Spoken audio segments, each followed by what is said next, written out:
Happy Monday, Pip Squeaks. It's your girl Keisha, and I am here with this week's All Tea, All Shade Real Housewives of Atlanta.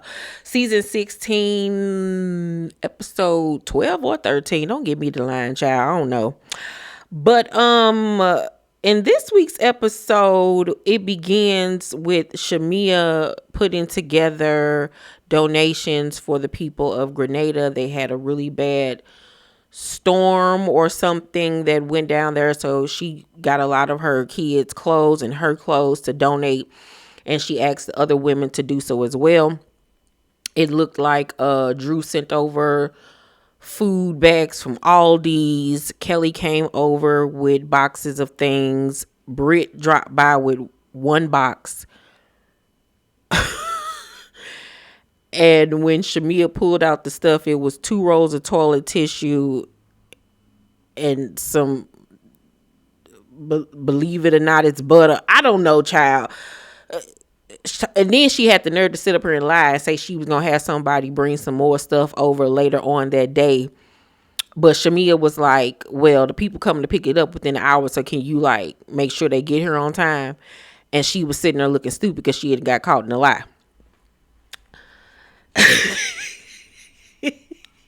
This is even funnier to me because of the video that I posted earlier. If you have not watched it, it was a video I did on Britt Edie being broke and stunting in front on this show. So if you haven't watched it, make sure you check out that video because, girl, the funds are not there.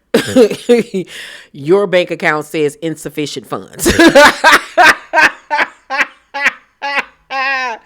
Like, girl, like, all the signs are there. All of that bragging you did in the beginning of the season about that ring, honey. Clout chasing. Trying to make it seem like it was something that is obviously not. I don't even think the ring is real, child. It's given Kim Zodiac. The ring don't mean a thing because it really honestly doesn't. Who donates 2 rolls of toilet tissue? And it was given, she needed the toilet tissue. It was looking like she wanted to be like, I ain't mean to give both. I needed one of them for the grip. Like, girl, she is pathetic.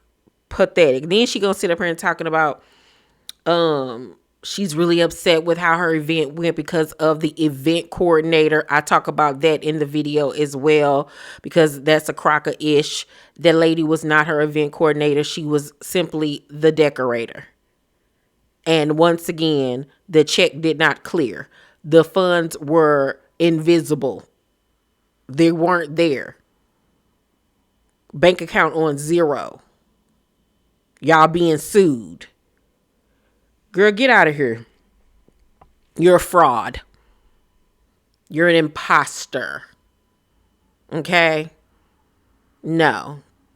Get her off my screen. Nasal B got to go. Okay? She gotta go. And it gives me, that's why she wanted Kenya off the show so bad, because she knew that Kenya was gonna be able to sniff her out. Something that she obviously cannot do on her own. Drew and Porsha meet up so they can finally have their one-on-one conversation. They meet at like this little tea shop or whatever. And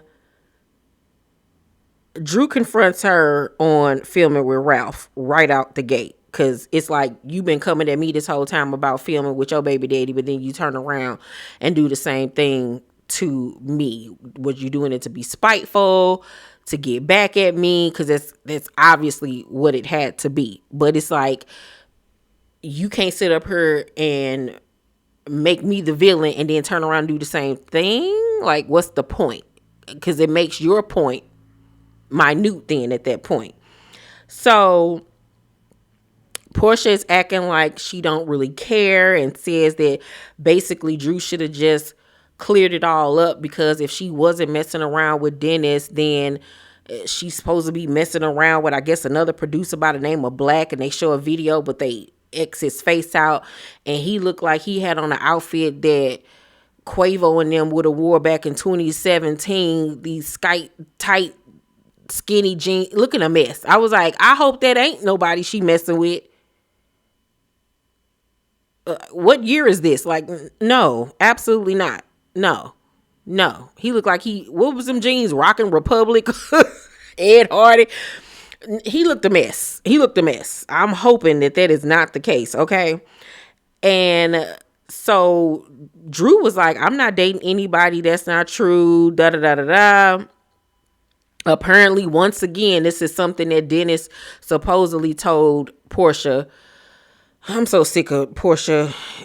I did a video on them too today. Check that video out. It's all about Drew and all of her beefs with everybody.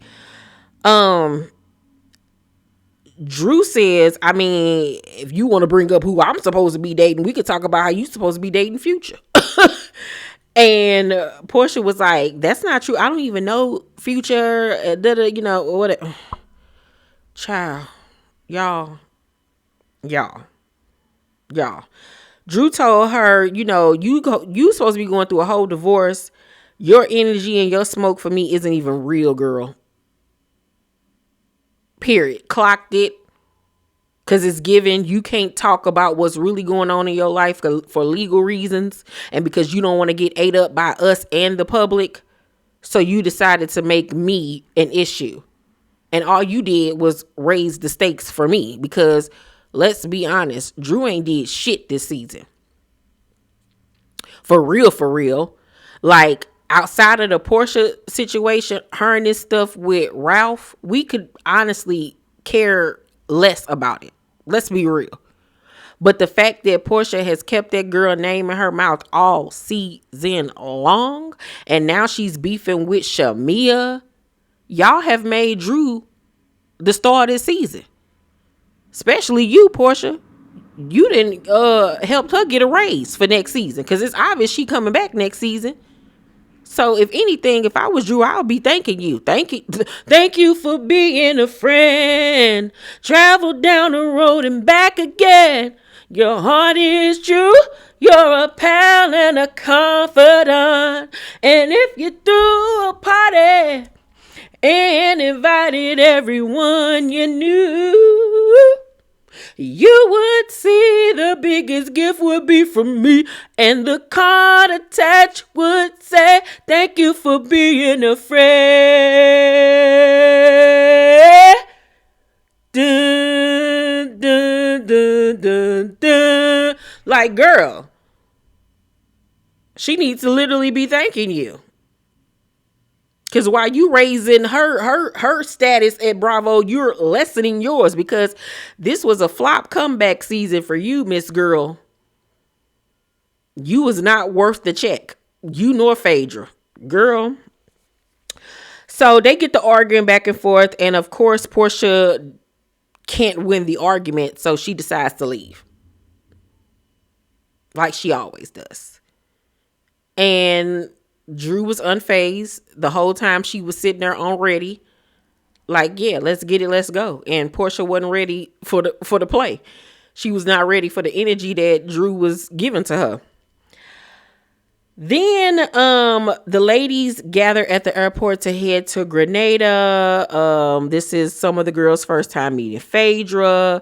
It was Phaedra and Angela's first time meeting each other. Angela was actually really excited to meet her and get to know her. But here come Phaedra in her confessional.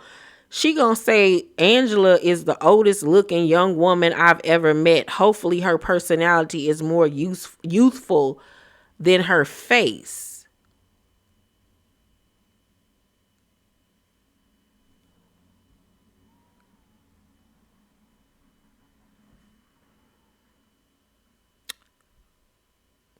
I thought I might have been like in an alternate universe, or maybe like sleepwalking, or half sleep, half awake.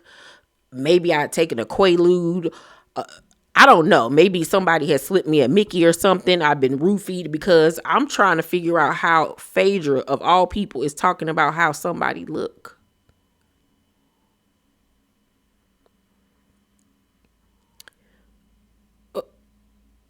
What? I'm like, first of all, when that lady said she was 43 years old, it's obvious that her ass was fucking lying, okay? It was obvious that it was a joke, okay? That lady is not my age, okay? It's obvious that that lady was lying, right? But even with that being said, no matter what age she is, Angela look good. Angela looks great. The body is on fleek. She always look nice. Face be beat down. Like, what? Why they keep on coming for her looks? I'm so confused by that.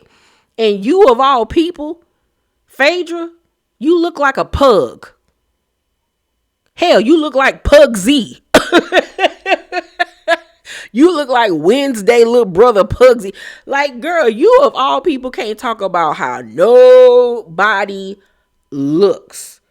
Looks and you should not even be in the same sentence, ma'am.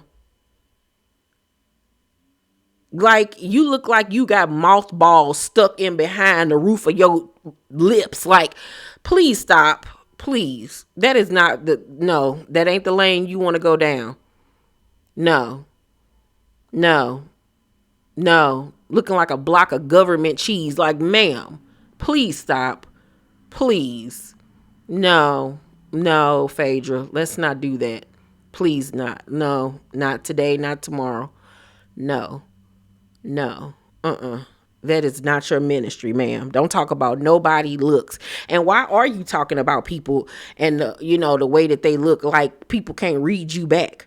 And at this point, like, I know that they film confessionals after the fact, but it's just like, what's the point? Like, I'm so confused. I'm just confused, child. I'm just so confused. Shamia don't like the fact that Drew tagged her in the post before they left. I remember doing a story on this last year when it happened. Drew tagged Shamia in a post about her having imaginary beef with Drew. Shamia responded back. Now, the way things, like I've said, have gone this season, it seemed like Shamia started this issue with Drew because let's keep it a buck. What Drew said about, this album can pay for Pilar's college or whatever. Was it shady? Yes, it was shady. But let's not negate the fact that Porsha came into the season telling this girl she was a low down, dirty bitch and all of this type of stuff. So at that point, I'm going to give you the same energy you was giving me. So I don't really take fault in what she said about this album can hopefully pay for this girl college or whatever. Like, shit, you need to be happy if it does, bitch. Like, the fuck? So Shamia's, for me, started it with Drew.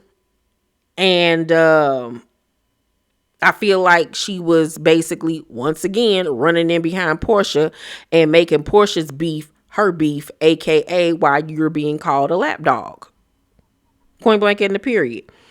Then at dinner the first night, Angela makes it known that it's her 8-year anniversary with Charles, and the girls is looking at her like, well, why the hell are you here with us? And I'm like, because I'm at home with him. Like, what about that don't y'all get? Like, we let her go on her little cash trip, and I stayed back in Atlanta with my man, and we spent our anniversary together, period. That's why he wasn't pressed. You see on next week episode, she gonna ask him how he feel about them spending their first anniversary apart, and he was like, and like, my bitch, you're like, Angela, let's not do this. Like, you already know what it is.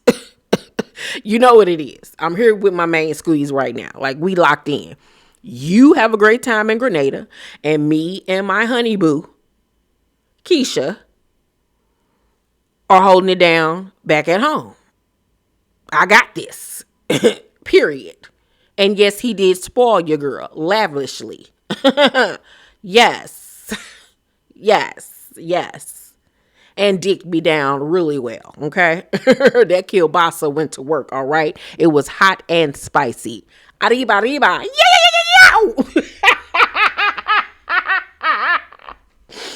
But at the table, here go Kelli getting it cracking, saying that she wants Shamia and Drew to clear the air between them. Shamia kicks it off with saying she didn't appreciate the lapdog comment. Drew then mentions how she took the information about the Pilar comment back to Porsha wrong. And they going back and forth. And Drew gonna say, I mean, first of all, a hit dog gonna holler. Everybody was like, see, now wait a minute now. That was funny. So then Kelli gonna say, Drew, you have an issue with everybody at the table except for Cynthia. And I'm like, why y'all got an issue? Ain't nothing even happened between y'all. Why would her and Britt have issues? Ain't nothing happened between them.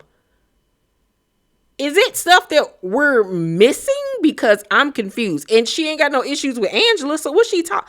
I didn't understand that at all. Because obviously it wasn't true. And why would you and Britt have issues with Drew? Ain't nothing happened between y'all.